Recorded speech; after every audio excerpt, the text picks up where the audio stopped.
Les amis, c'était pour l'instant la meilleure des soirées. C'est pour l'instant la meilleure des soirées de ces championnats d'Europe de Birmingham, cette cinquième journée, cette cinquième soirée, 6 finales au programme. Il y avait 4 Françaises engagées dans 3 finales différentes, parce que ce soir c'était un peu girl power côté française. Il y avait que des filles côté de l'équipe de France qui étaient engagées dans les finales. Mais bon, on va pas parler beaucoup des Français ce soir parce que les stars étaient là. Warholm, Vero, Femke Bol, Hodgkinson et un revenant, un phénix, John Marco Tamberi, qui nous a fait vivre des émotions incroyables. Avec Stéphane, on débriefe cette cinquième journée des champions d'Europe de Birmingham. Installez-vous bien, vous êtes dans la chambre d'appel. On your marks. Set. On attendait ce 800 femmes comme une des courses les plus exceptionnelles de ces dernières années, du siècle presque. On a annoncé sur pas mal de réseaux sociaux. On n'était pas loin de ça. Une course exceptionnelle. On peut parler d'ores et déjà de la course de ces championnats d'après moi. Audrey Huero, la Suissesse, championne d'Europe, 1,54,81, toute seule du début jusqu'à la fin ou presque, nouveau record des championnats. C'est la course, l'exploit, à mon avis, côté suisse de la décennie, ça c'est sûr. Kelly Hodgkinson prend l'argent, 1,55,01 à seulement 25 centièmes. Très déçu, on l'a vu à l'arrivée, très très déçu de ce résultat. Femke Bol prend le bronze. On est dans l'ordre de la hiérarchie internationale, de la hiérarchie des bilans. On a Audrey, Kelly, Femke. C'est vraiment l'ordre que la plupart des pronostiqueurs auraient ou ont annoncé. Ça c'est sûr. Mais par contre, c'est un record vieux de 44 ans qui tombe. L'ancien record des championnats, c'était 1,55,41. Là, il a été éclaté toute seule par Huero qui court 1,54,80. Pour moi, ça, c'est l'exploit. Elle a laissé aucune possibilité aux autres concurrentes, que ce soit Kelly ou Finke, parce qu'il y avait que ces trois dans la course. On a vu que ces trois dans la course, d'après moi, et Huero chute en demi-finale, titre en finale, avec une concentration extrême. Est-ce qu'on l'avait annoncé, Alex? Moi non. Toi un peu plus. Benjamin Robert l'avait un peu moins annoncé aussi avec Kelly Hodgkinson qui devait prendre la médaille d'or. Mais par contre, on peut pas être déçu du scénario parce que le scénario était fou. Ouais, franchement, c'est la course qu'on attendait, c'est la course qu'on a vue en Diamond League toute la saison, les 3 premières aux 3 premières places, dans cet ordre-là. Il y a vraiment pas eu de grosse surprise, mais on voulait quand même voir cette course-là. Et on l'a eu. Une 54-80, ça va très vite. C'est un petit peu temporisé sur le premier 200 mètres. Hein. Elles sont pas parties à fond, à fond. Par contre, Vero, elle a directement pris le lead au bout de 200 mètres et elle a imprimé son rythme. Elle a accéléré, elle a relancé tous les 100, tous les 100 mètres, elle relançait en fait. C'était assez impressionnant. À un moment donné, Hutchinson a essayé de se mettre à sa hauteur. Bim, elle a remis une petite cartouche. Vraiment, Audrey Vero a fait la course de patronne. Elles étaient chacune au rupteur. Ça a presque failli faire les affaires de Femke Bol parce que Femke Bol c'est la seule des trois qui bat son record personnel, donc ça veut dire qu'elle se rapproche des deux autres en termes chronométriques et même en termes de chronométrique et la distance, au final ça revient à la même chose, mais elle était plus au contact que les dernières fois quand elles avaient affronté Audrey Vero et Kelly Hodgkinson, et elle égale le record national des Pays-Bas, Femke Bol, en battant son record de quelques centièmes, hein. Il y a pas beaucoup, mais elle est à son niveau, elle est au-dessus de son niveau, là où les autres sont presque une seconde en dessous de leur niveau. Donc au final, elles se tiennent toutes en 6 dixièmes. Attention, dans les années à venir, quand Femke Bol aura appris à vraiment courir encore mieux le 800 mètres, les allures, peut-être le changement d'allure pour les 200 derniers mètres, on a vu que c'était ce dont était capable de faire Kelly Hodgkinson, qui reprend 1 dixième dans la dernière ligne droite à Audrey Vero. Quand Femke Bol sera capable de faire ça, on peut vraiment assister à quelque chose de super intéressant l'année prochaine. Et aux Jeux Olympiques, en plus au milieu de tout ça, on va mettre des Africaines, des Kenyanes qui vont venir dynamiter les courses comme on avait vu les dernières à Tokyo. On va mettre peut-être Hunter Bell qui va revenir sur le 800 mètres. Bref, il y a vraiment moyen d'assister à des courses vraiment incroyables dans les années à venir au niveau international et pas que au niveau européen. Mais avec ces trois filles-là, c'est une certitude, elles s'inscrivent dans la durée. Elles sont toutes très jeunes. La plus vieille, dites-vous, c'est bien Femke Brothers Bol qui n'a que 26 ans. Donc voilà, on est parti pour manger du Vero Hodgkinson Ball pendant quelques années, Stéphane. Les temps de passage sont assez fous quand même. 27,4 au 200 mètres, 42,00. Donc ça c'est pas que ça accélère, mais on tient l'allure 42-0 au 300, 56-5 au 400 avec une facilité déconcertante des trois premières, même si Ricky a essayé de s'accrocher jusqu'au 500, puis a La complètement pauvre. explosé. Il y avait vraiment deux courses dans la course. Il y avait les trois premières avec Ricky, et après il y avait toutes les autres filles. Il n'y avait pas Naïs Bourgoin dans ce lot-là, malheureusement. Aux 500 mètres, une 11, une. Aux 600 mètres, une 25-7. Et c'est là où pour moi ça devient impressionnant. C'est qu'on finit en une 54 et on finit surtout entre une 40 et une 54 en 14,81. Et ça, c'est très bien pour une Audrey Véro. Franchement, c'est une très belle course de championnat menée de bout en bout. On n'a pas vu beaucoup de coureuses de 800 mener les allures du début jusqu'à la fin. C'est plutôt rare. Et là, Audrey Hérault, elle a marqué les esprits. Ça nous rappelle un tout petit peu un David Rudisha qui avait été champion du monde et recordman du monde.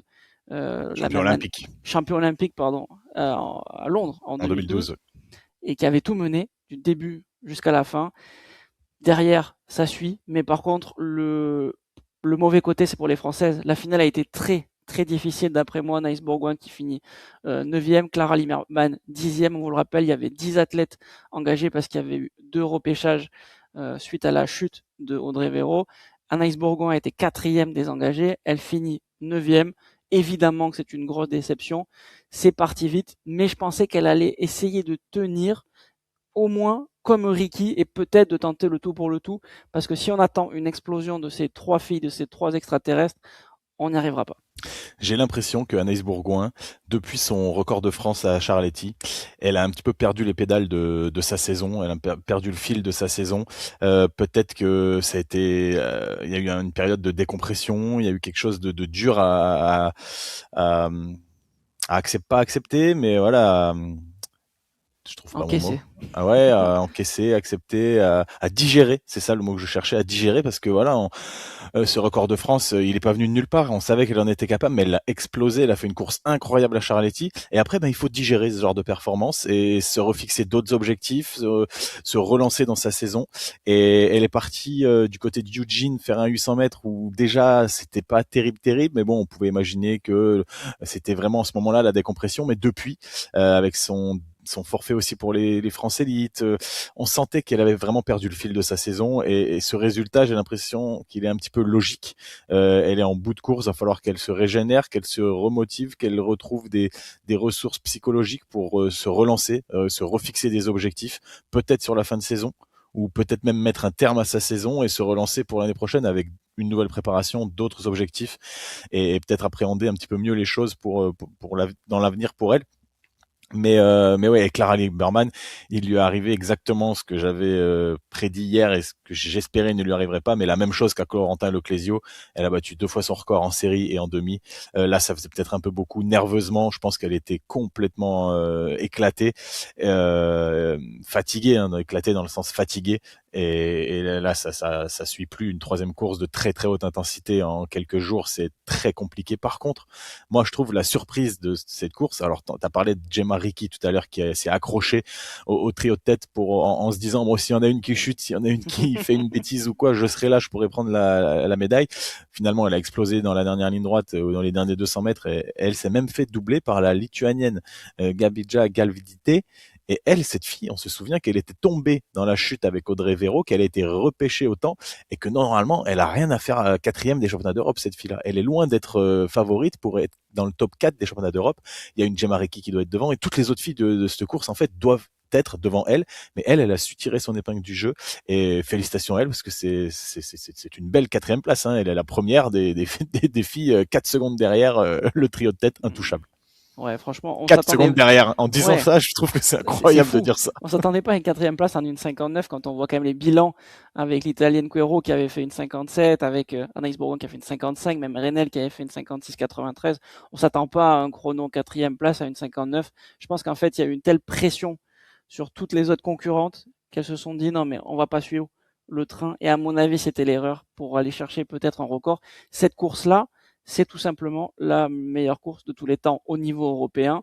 Et c'est aussi la meilleure course au niveau mondial parce que l'année dernière, en 2025, à Tokyo, ça avait couru en une 54-62 Odira, une 54-90 Hunterbell, une 54-91 Hodkinson. Donc là aussi, c'est du très très lourd. Mais là, ce qui vient de se passer, c'est aussi très très fort. On est vraiment en train d'assister à quelque chose d'assez exceptionnel. Il y a la densité sur ces 3 athlètes, mais il a manqué la densité avec nos Françaises.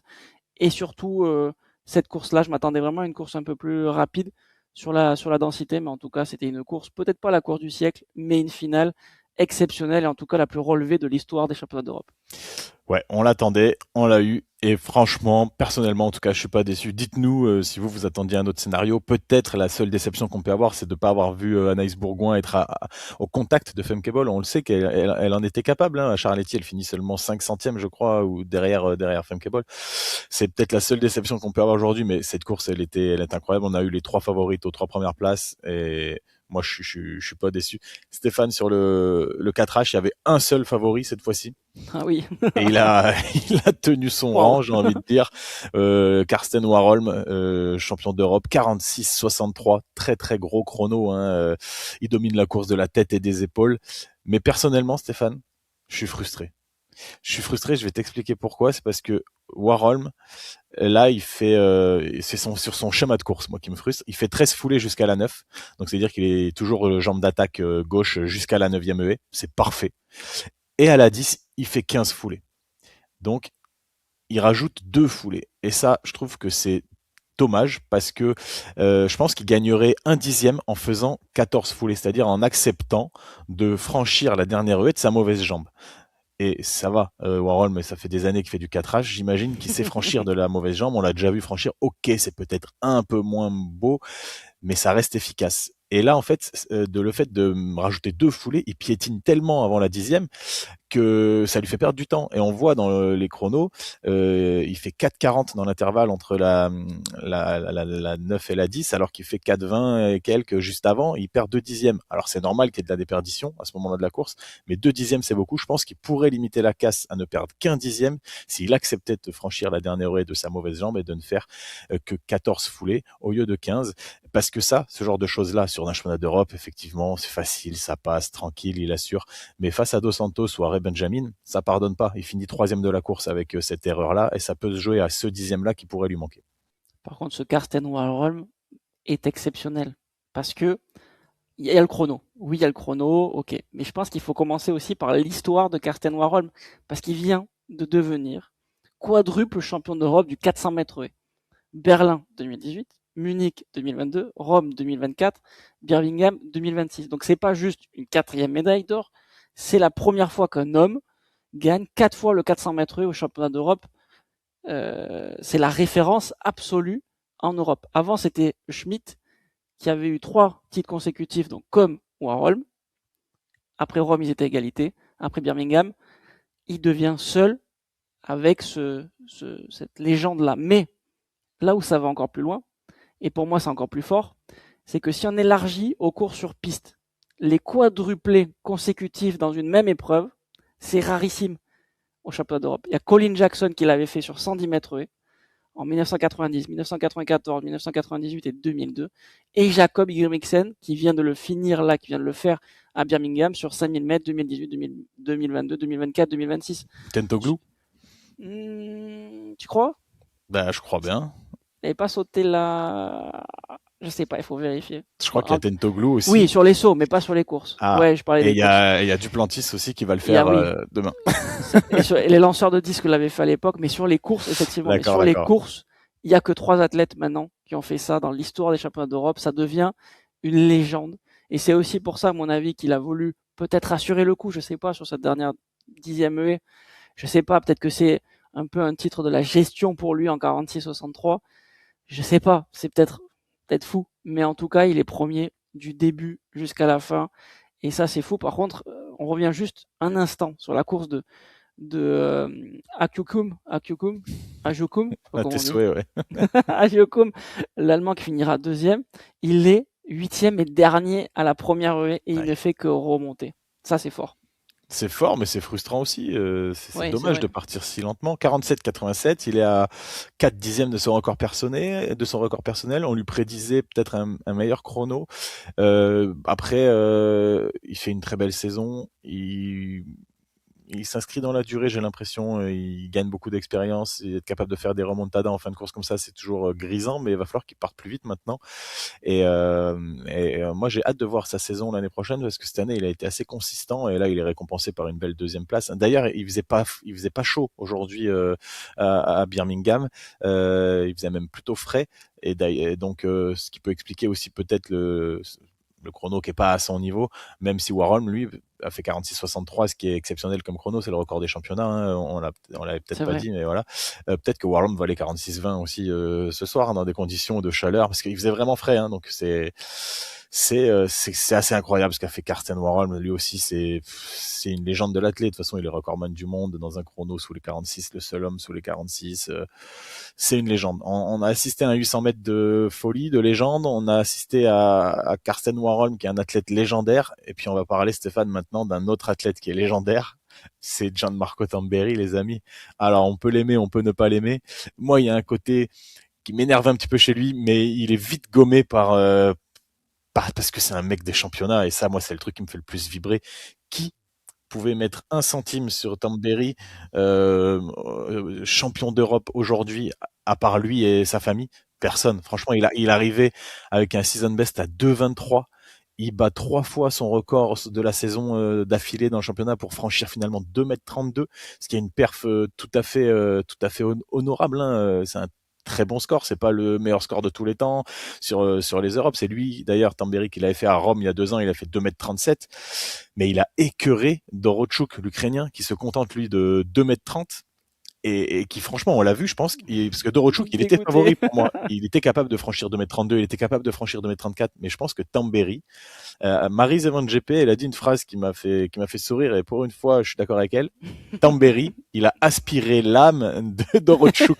Vraiment, il aspire l'âme de ses concurrents à chaque fois. C'est vrai. Il se transcende lui, mais en même temps, il arrive à faire sous-performer ses concurrents, et franchement, il est trop fort, Stéphane. Je suis assez fan de lui. Franchement, moi aussi. Mais il faut vraiment se rendre compte du palmarès du collègue, là. C'est un truc de fou pour cet Italien parce qu'il est champion olympique. Non, on va le faire dans l'ordre. On va faire. Il est champion d'Italie. Bon, ok. Ça, on va dire que c'est presque le plus facile. Il est champion d'Italie en extérieur et en intérieur. Bah, c'est le plus facile. Il est champion d'Europe par équipe. Ouais, ok, on peut se dire c'est par équipe. Il est champion d'Europe indoor. Déjà, c'est un peu mieux. Il est champion d'Europe à l'extérieur, 3 fois, 2016, 2022, 2020, 4 fois, 2026. Ah, il y a lui aussi 4 fois, du coup, maintenant. 4 fois, mais pas consécutif, mais 4 fois. Donc ça reste fou. Il est champion du monde indoor.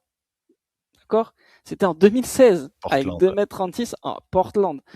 Il est champion du monde à l'extérieur, à Budapest en 2023. Il est, on va se le dire aussi, champion de la Diamond League 3 fois d'affilée.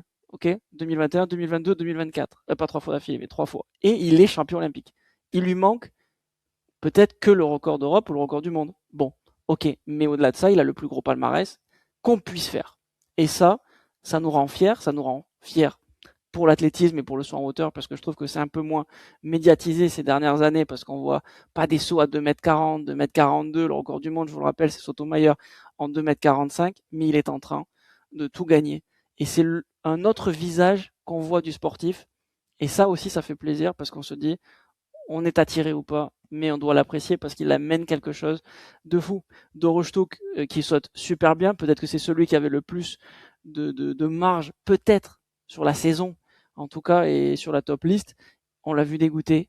Il amène pas grand-chose à un concours, alors que Tamberi, il amène quelque chose et ça fait plaisir aussi pour que les jeunes puissent se projeter, je trouve. Voilà. Non, mais Tamberi, ce qui est fou avec ce mec, et ce que moi j'adore, c'est qu'il est capable de performer à 110, 115% de ses capacités du jour J. Je pense vraiment qu'il ne vaut pas 2,32 m. Et que là, c'est le jour J, il est capable de se transcender. Il me fait penser un peu à un Kevin Mayer Prime. Quand Kevin, il enchaînait les grosses perfs, qu'il arrivait à tout aligner, notamment sur son record du monde à Talence en 2018, ça me fait penser un peu à ce mood-là. Ce sont ce genre de sportifs, ce genre d'athlètes qui sont vraiment capables de se transcender au bon moment, le bon jour, à l'instant T. Et Tamberi, il est incroyable pour ça. Et là où c'est beau aussi, l'histoire est belle, c'est que ça, il le réalise le jour des 1 an de sa fille, Camilla. Donc c'est vraiment, elle avait 1 an le jour du concours, là, le 14 août.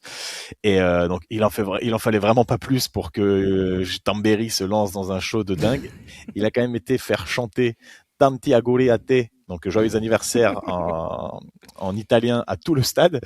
Et c'était franchement, on l'a pas vu à la télé, mais c'était un moment Ok, incroyable. Il était j'imagine. là, Tanti auguri a te. Franchement, c'est du grand n'importe quoi. Ouais, c'est fou. Et en plus, ils seront 2 Italiens sur le podium parce que la relève de Tamberi, Matteo Scioli, l'autre Italien, prend le bronze malgré une blessure qui va l'empêcher d'aller au bout de son concours. Il va s'arrêter à 2,27 m. Il fera qu'un seul essai à 2,30 m et après il arrêtera parce qu'il se blesse à l'ischio droit a priori. Mais ouais, Matteo Scioli, c'est quelqu'un aussi qui va se battre à l'avenir pour d'autres médailles au niveau international. Il y avait 4 Italiens dans C'est cette fou, hein. finale du Ouais. 100 hauteur. 4 parce que 3 normaux, plus le tenant du titre Tamberi qui était invité. C'est assez incroyable. L'athlétisme italien se porte très, très, Mais très est-ce bien. que tu as vu la scène, Alex, où Tamberi fait semblant de se faire mal à l'ischio, il se touche un peu l'ischio, Ouais. 2 sauts après, tu as son collègue de nation qui se pète l'ischio. Je te dis, Enfin, il aspire vraiment l'âme de ses non mais c'est adversaires. fou. Non mais moi, pour moi, c'est un truc de fou que C'est un marabout. tu peux pas faire ça. Tu peux Il avait fait pas. ça à Rome déjà, il y a 2 ans. Je sais pas si tu te souviens, il avait sorti des ressorts de sa Ouais. chevelure. C'est un showman. Il Et fait là, son n'importe quoi. collègue, Par il se contre, pète juste il, après. il faut qu'il consulte, hein. C'est un Ouais, mec qui est pas vraiment. normal. Il faut qu'il consulte, il faut qu'il voit quelqu'un, hein. Oh, vraiment, je pense sincèrement. Mais il amène quelque chose de fou Mais que oui. les autres n'amènent pas. Et sans dénigrer les autres, franchement, lui, il amène quelque chose et je trouve que ça fait plaisir. C'était une belle finale. Et c'est une belle finale surtout sur un concours où on a vu des émotions. Et on n'avait pas vu ça depuis un petit moment quand même, depuis le début des championnats. Je trouve ça assez beau. Il y avait une autre finale aussi, c'était le 10 000 mètres femmes avec, on va se le dire, une course de patronne. Pour Nadia Batocletti, on le savait, on l'avait annoncé, elle gagnait assez facilement, même très facilement en 31 minutes 41. Meilleure performance de la saison parce qu'elle n'avait pas beaucoup couru, pas du tout couru. 31,45 pour Maureen Coster et ça se finit en podium en 31,47 avec Van Leth. Franchement, elle accepte le rythme au début, elle accepte les changements et petit à petit, elle se dit bon allez, c'est un peu trop lent au 500 mètres, je mets une grosse boîte, j'y vais. Ça passe en 3,24, 3,11, 3,08 et après ça descend, ça remonte pardon en 3,16 et après ça redescend petit à petit. Bon, je dis pas que je me suis ennuyé, mais c'était assez long. Il manquait vraiment de la concurrence, il manquait un scénario, il manquait quelque chose de fou. Et j'espère ne pas retrouver cette course-là demain sur le 10 000 mètres homme, parce que sinon on va être forcément très déçu, parce que ça prend beaucoup de temps d'antenne. Et j'espère vraiment qu'on va pouvoir avoir un scénario. Et là, c'était pas le cas, c'est dommage. Bon, voilà. Ouais, bah, en fait, si c'est passé là exactement la même chose quasiment que sur le 5000 mètres, hein. D'ailleurs, elle fait le doublé, Nadia Oui, bon. Batocletti. Et elle a attendu les 250 derniers mètres pour poser une boîte. Mais quand je dis une boîte, c'est une boîte magistrale, hein, ce qu'elle envoie dans les 250 derniers mètres. Elle fait le 200 derniers mètres de son 10 000 mètres en 28 secondes. C'est quand même assez exceptionnel après avoir couru 9800 mètres, hein. Moi perso, aujourd'hui, je les fais pas comme ça. En vélo peut-être, c'est tout. En vélo, ça doit le faire. Donc non, non, franchement, Batocletti, elle a un finish incroyable, ce qui lui permet de jouer avec les meilleurs du monde, hein, les Africaines, les Éthiopiennes, les Kenyanes.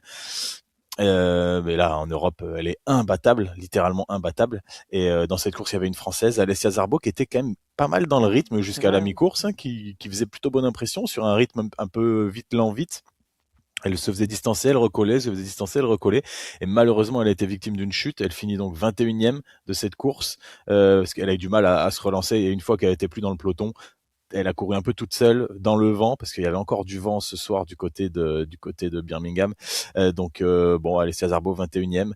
C'était pas sa soirée, on va dire, mais pourtant elle avait l'air plutôt bien dans le début de course. Ouais, ouais, je pense que c'était une course un peu qui aurait pu être compliquée aussi pour elle sur la fin de course. Il faut Oui, vraiment une grosse réserve de vitesse pour arriver à aller choper une médaille sur un 10 000 mètres des championnats d'Europe. Et on a vu que quand ça a accéléré, personne pouvait suivre les 3, 4, 5, 6 meilleurs. Et on voit une différence de niveau qui est assez flagrante. On voit une différence de niveau sur ce 10 000 mètres. Et on verra un peu moins la différence de niveau, à mon avis, chez les hommes. Il y avait aussi une épreuve, et là, j'ai envie de dire que ça me fait presque plaisir, parce que les Anglais, ils sont bons de partout en ce moment. Ils sont très très forts depuis le début de ces championnats, notamment en sprint. Mais là, ils se sont fait battre. Ils se sont fait battre par Zarnel Youngs, donc deuxième, il prend l'argent en 20-16 devant Ansa le champion d'Europe qui finira en 19,95, un très gros temps mais trop vanté. Et en fait, ils ont eu deux coups de massue les Anglais parce que Zarnell Youngs et Kelly Hawkinson. Donc ça veut dire que les deux ont eu 2 médailles d'argent en quelques minutes, les Anglais, alors qu'ils s'attendaient forcément à avoir des victoires sur les deux, parce que les deux arrivaient vraiment avec de très grandes ambitions et étaient portés par le public, et ce qui fait que les Anglais sont pas premiers à la table des médailles, c'est l'Italie qui passe devant, et moi ça me fait un peu plaisir. Je vais un petit peu nuancer. Je pense que Hodgkinson, on s'attendait à ce qu'il y ait vraiment un Peut-être, duel allez. avec Vero et ok, Ouais. les Anglais, chauvinisme, tout ça, ils devaient penser qu'elle allait gagner, mais ils sont pas surpris de fou. Et Zarnell Hughes, je vais encore plus nuancer, il a la médaille d'or. Dans quelques semaines, il va récupérer la médaille J'avais pas d'or vu venir. parce que bon, Owen Hansa, on le rappelle, donc il a gagné la course 19,95 avec plus L'Allemand, de ouais. 5, l'Allemand, très bien, très belle course en plus. Mais j'ai pas envie d'en parler beaucoup de cet Allemand parce que il a refusé de se soustraire à un contrôle antidopage il y a quelques semaines de ça, il y a un peu plus d'un mois de ça, le 9 juillet je crois, et euh, et il va se faire comment dire c'est quoi le mot que je Rappelé par la cherche? patrouille. Il va se faire suspendre. Il va être suspendu par la NADA, la FLD allemande, et il va être suspendu pendant 4 ans. Je vois pas comment il peut se sortir de ça. Il s'est soustrait à un contrôle antidopage. Ça, faut pas qu'on l'oublie. Pour moi, c'est un aveu de dopage. Si on toute proportion gardée, ça me fait penser à l'affaire Clémence Calvin, qui était parti en courant. Lui, il a pas eu besoin de partir en courant, il a juste dit au gars, non, je m'en vais, j'ai un avion à prendre, j'ai pas le temps, je viens de pisser en plus, donc je peux pas pisser. Allez, je prends mon avion, je m'en vais. Et le contrôleur, il est resté un peu con, je pense. Et après, peut-être qu'il y a une faute du contrôleur qui aurait dû le suivre, parce qu'il lui a notifié un contrôle antidopage. Normalement, il doit le suivre jusqu'à ce qu'il le fasse uriner ou qu'il fasse le prélèvement sanguin. Donc peut-être qu'il y a un vice de forme, mais t'as le mec qui s'est soustrait à un contrôle antidopage. Moi, franchement, j'ai pas envie d'en parler plus que ça de lui. Pour moi, c'est Zarnell Hughes qui a gagné en 2016. D'ailleurs, il fait un très beau virage et il se crispe un petit peu dans la ligne droite parce qu'il voit que Hansa va revenir sur lui. Et il y aura, à l'heure actuelle, il y a 2 médailles de bronze. Et je pense que à l'avenir, il y aura donc 2 médailles d'argent pour De Salou, l'Italien, et Momentaler, le tenant du titre du 200 mètres, le Suisse, qui font tous les deux 20-26, et plus exactement 20-251. Ça s'est joué donc au millième, ils sont dans le même millième, donc il y aura 2 médailles de bronze qui vont être distribuées sur le podium demain. Les Suisses sont bons, hein. Les Suisses sont bons en sprint. Tu as cité les deux, mais il y en a eu d'autres aussi sur le 200 mètres femmes, aussi sur le 100 mètres femmes, sur les haies, avec Ambulji notamment, sur les 800 mètres. On voit vraiment une très belle équipe de Suisse. Ils sont vraiment moins présents sur les concours, même si Ehammer a fini deuxième et Angelika Moser première, évidemment. Mais on les voit beaucoup sur les courses. On les voit vraiment finalistes sur les courses et ils sont avec 3 médailles, pardon, 2 médailles d'or et une médaille d'argent. Non, 3 médailles d'or pour les Suisses, c'est costaud. C'est costaud. Ils sont cinquième alors que c'est un plus petit pays. Et franchement, je trouve impressionnant la fédération suisse d'avoir mis en place beaucoup de choses depuis quelques années et on devrait s'inspirer, et tous les pays devraient s'inspirer de ce qui est en train de se passer parce que franchement, ils sont très, très forts. Et juste pour rebondir sur Hughes, une dernière fois, il a explosé, mais explosé. Les 30 derniers mètres, il n'avance plus. Et 20.16 avec plus 2,5 devant, le chrono est pas fou.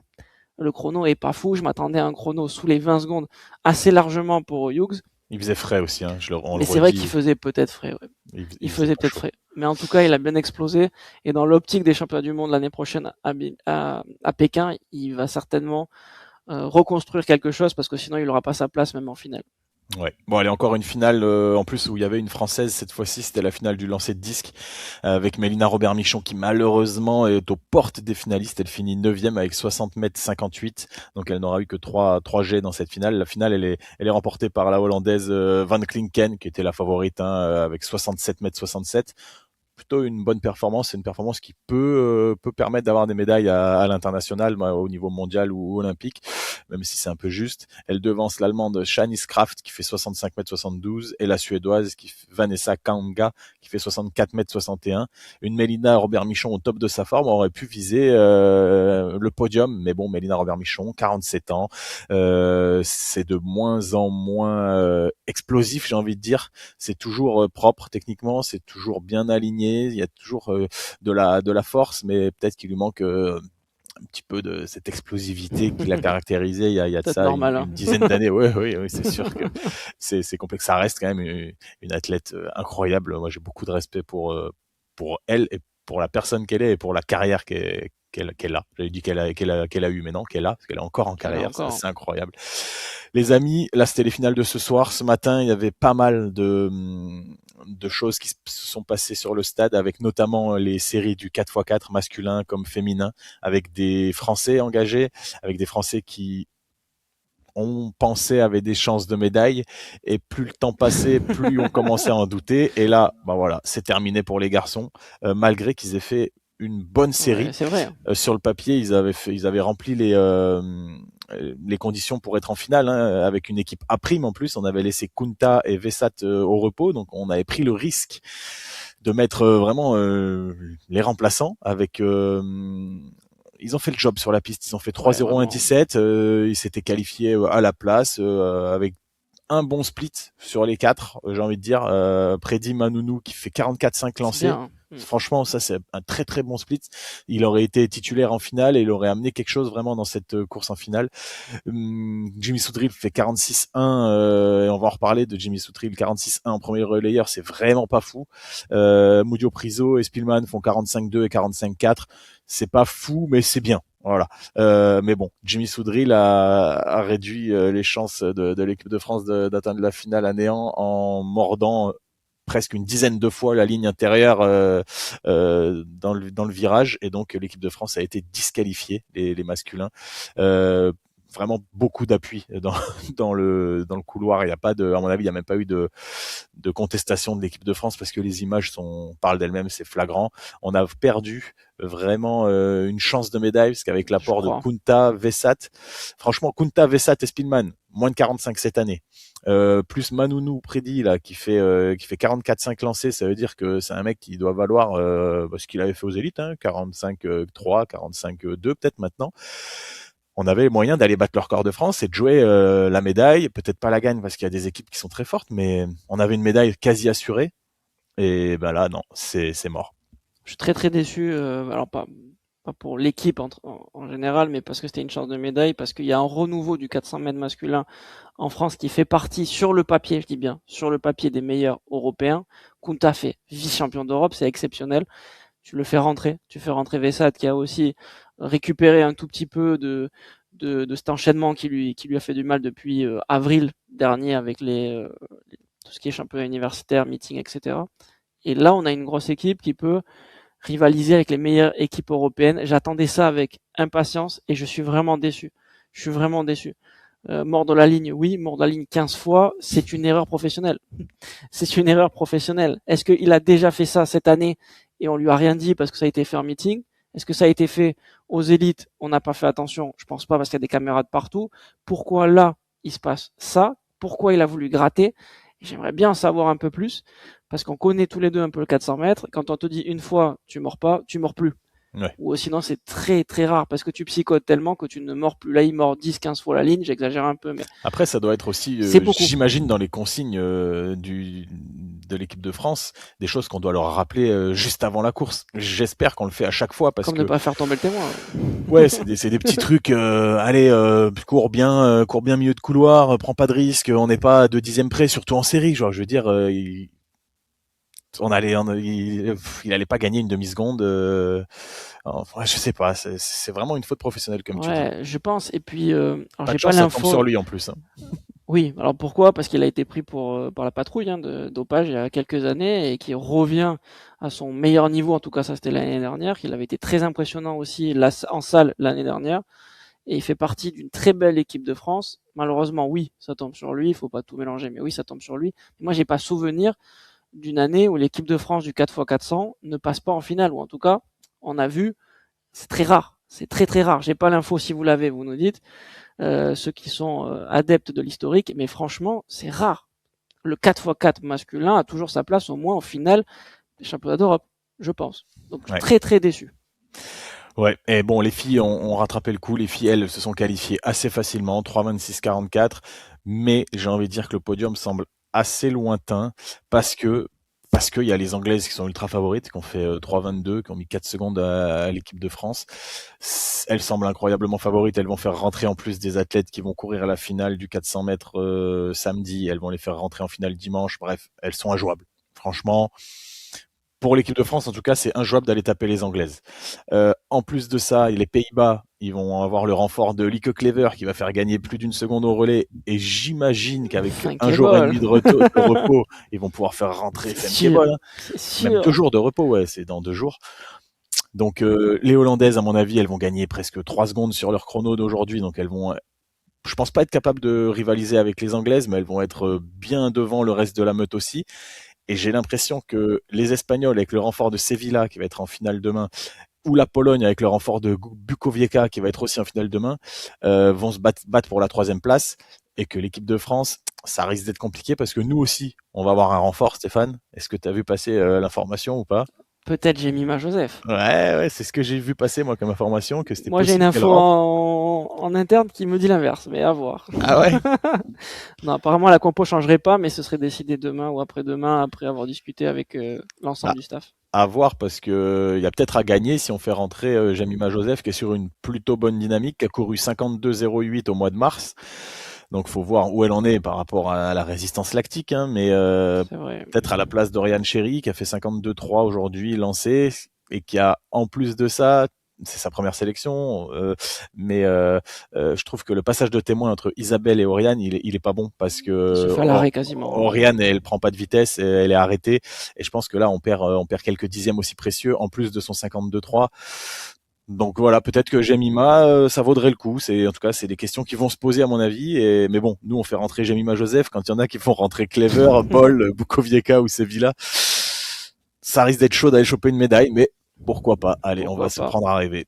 Moi, je pense que la 3e place, 2e place, 1re place est quasiment acquise. Tu l'as dit, le podium, je suis tout à fait d'accord avec toi. Mais peut-être les Pays-Bas devant les Anglaises, même si ça va se battre. Mais je sais pas, il y a une Clever en feu qui y aura peut-être pas assez récupéré, ok, mais voilà, la Pologne va être très très forte. La France a un coup à jouer. Pour moi, la France a un coup à jouer pour être top 5. Et pourquoi je dis ça? Parce que si elles sont top 5 européennes, je pense qu'elles vont être protégées et du coup plus protégées que les garçons dans l'optique d'un relais l'année prochaine pour les championnats du monde de Pékin. Quand je dis protégées, c'est que j'aimerais qu'elles soient protégées pour se préparer, pour être sereines et lucides. On a une nouvelle équipe de France qui est en train de se construire avec Isabelle un peu capitaine, mais derrière, il y a une Oriane Chéry aussi qui présente et qui court et qui a pas peur d'y aller. Il y a une Marina Lasser qui a fait une belle course, je trouve, une Louise Maraval qui va retrouver aussi des sensations de vitesse pour aller chercher peut-être un chrono en moins de 50 sur le tour de piste lancé. On a une belle équipe de France qu'il faut arriver à projeter On rappelle que pour l'année Brossier prochaine. s'est blessé Ouais, exact. à l'échauffement du relais 4x4 mixte, donc là elle peut pas participer, mais c'est une fille sur qui il faut compter aussi. Hein. Elle va continuer sa Et carrière. je me demande si Kwaku Benetta n'est pas blessé aussi. J'ai pas l'info, mais de ce que je sais, elle est pas dans l'équation, en tout cas pour la finale. Je Bah ouais, sais pas. s'il pense à faire rentrer Jemima plutôt que Benedetta, c'est que peut-être qu'elle a un petit souci aussi. Donc on va suivre ça avec intérêt. Ça va être les 2 dernières épreuves. Donc une finale du 4x4 masculin sans garçon, mais une finale du 4x4 féminin avec les filles françaises. Et ça va faire plaisir. Il y avait des qualifications ce matin, Stéphane, les qualifications du javelot femmes, notamment avec Alizé Minard, notre française, qui fait 8e des qualifs, qui va pouvoir viser une place dans le top 8, voire mieux, parce que elle arrive avec la 7e perf désengagée. Il y a l'élimination de Andrzejczyk, la polonaise, qui était à 3e au bilan européen, mais il y a une densité qui est assez incroyable entre 59 mètres 50 et 61 mètres 50. La médaille, elle va se jouer à peu près dans ces eaux-là, et Alizé Minard, elle est capable d'aller à 61-50, C'est 62 vrai. mètres. Donc, on peut croire à la médaille. C'est loin d'être fait. Attention, elle peut finir 9e comme 3e, j'ai l'impression. Mais Voilà, ça va être assez intéressant à suivre. Il y avait également la perche masculine, les qualifications et la catastrophe pour Thibaut Collet qui fait 0 à 5,60 m et il sera donc pas en finale européenne avec son grand frère Mathieu qui lui est qualifié et qui franchit Exceptionnel. 5,60 m. Ça, c'est vraiment la belle histoire pour sa première sélection en équipe de France à 31 ans. Mathieu Collet qui se qualifie. Franchement, ça va être un grand kiff. Mais une petite amertume de pas pouvoir partager ça avec son petit frère, même s'il partagera ça quand même avec un autre Français, Baptiste Thierry. C'est pour Thibaut Collet, c'est triste parce que ces derniers jours, il a souffert du tendon d'Achille. Il n'était pas sûr de pouvoir s'aligner. C'est une blessure qui est survenue là vraiment juste avant le championnat.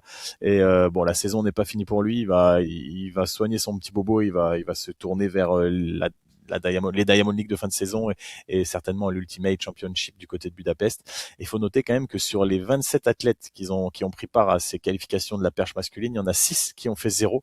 Donc les conditions de vent n'étaient pas faciles, plus la gêne au tendon pour Thibaut Collet, ça l'a vraiment à mon avis empêché de s'exprimer à 100%. Et donc on peut gérer les conditions de vent, on peut gérer le tendon d'Achille, gérer les deux en même temps, c'est peut-être un petit peu dur et c'est aussi ce qui explique certainement le 0 de Thibaut Collet à qui ça arrive rarement de faire des 0. Donc toute notre compassion à Thibaut, on t'embrasse et on sait que tu vas remonter la pente et on te verra rapidement faire d'autres gros concours et d'autres grosses perfs.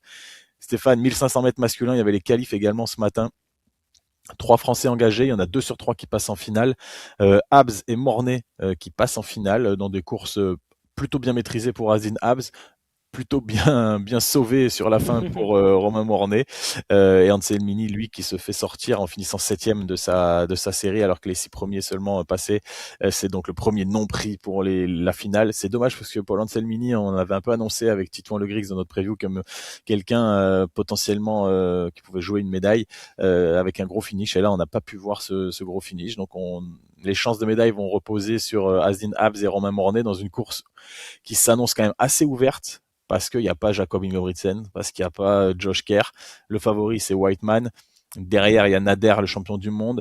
Et après, je pense que c'est assez ouvert et on verra, mais peut-être une chance de médaille sur 1500 mètres masculin. Ouais, j'ai l'impression que ça va être la grosse course de la soirée. Demain, finale à 22h07, heure française. Ça va être exceptionnel. Et ça va être exceptionnel parce qu'il y a une densité de fou avec les Anglais, 3 Anglais. Il y a Norvégien Nordas qui a l'air aussi quand même assez fort, même s'il a failli se faire piéger, mais il a l'air assez fort. Farken aussi, l'Allemand. Franchement, ça va courir de fou. Pour moi, c'est une course que j'attends avec impatience parce que j'ai l'impression que tous les scénarios peuvent se jouer et ça peut se jouer jusqu'au dernier mètre. Ça va être une course forcément très serrée. Il y a tous les meilleurs sauf Josh Kerr et Jacob Ingebrigtsen, mais derrière, c'est de la densité. Ça, c'est la course numéro 1 de la soirée. Il y a le 400 mètres femmes aussi avec une grosse finale, avec un gros potentiel, avec une belle densité. Là aussi, ça va courir vite. Et pourquoi pas un chrono sous les 49, ce serait beau. Parce que quand on a vu les chronos des demi-finales et des 400 mètres en général, j'ai l'impression que ça peut courir vite. Clever est très très en forme. Clever est très très en forme. Il y a Jaeger aussi qui me paraît très forte. Bukuyoka qui a l'air exceptionnellement forte aussi, avec un relâchement dingue. Elle a déjà couru en moins de 49, c'est la seule à avoir couru en moins de 49 sur son record personnel, 49,57 là. Il y a aussi Lourdes Gloria Manuel qui avait été très forte en début de saison et surtout cet hiver. Amber Nading, il y a aussi 2 Anglaises, ça va courir de fou. Pas de Française avec Isabelle, mais par contre, une grosse densité, ça fait plaisir. Le 4x100 aussi féminin, qui va être, à mon avis, une très belle course, 4x100 féminin, 4x100 masculin avec peut-être le doublé anglais. Il y a aussi le javelot homme, il y a aussi la hauteur femme. Il y a beaucoup d'épreuves. Il y a 9 finales demain. Il y a le triple saut homme aussi. Et il y a la grande finale du 10 000 mètres homme avec peut-être notre dernière chance de médaille d'or, peut-être pour la France, avec Jimmy Gressier. Mais il y a aussi Simon Bédard et il y a aussi Baptiste Guyon. Ça va faire aussi une très belle course. Ouais, en termes de chances de médaille, moi je rajouterais demain la marche masculine comme féminine. C'est vrai, Demain pardon, bien sûr. matin, on va peut-être être sauvé cette année par la marche parce qu'il y a vraiment des chances avec Clémence Beretta et Aurélien Quignon notamment. On va suivre ça avec grand intérêt. De toute façon, on vous fera du débriefing directement comme d'habitude. Nous on tourne ça dès que ça finit à 23h et comme ça vous pouvez nous écouter en vous réveillant les cheveux en épis et encore la tête tête en plein sommeil. On se retrouve du coup pour débriefer cette 6e journée des championnats d'Europe de Birmingham. Ciao les amis. À demain.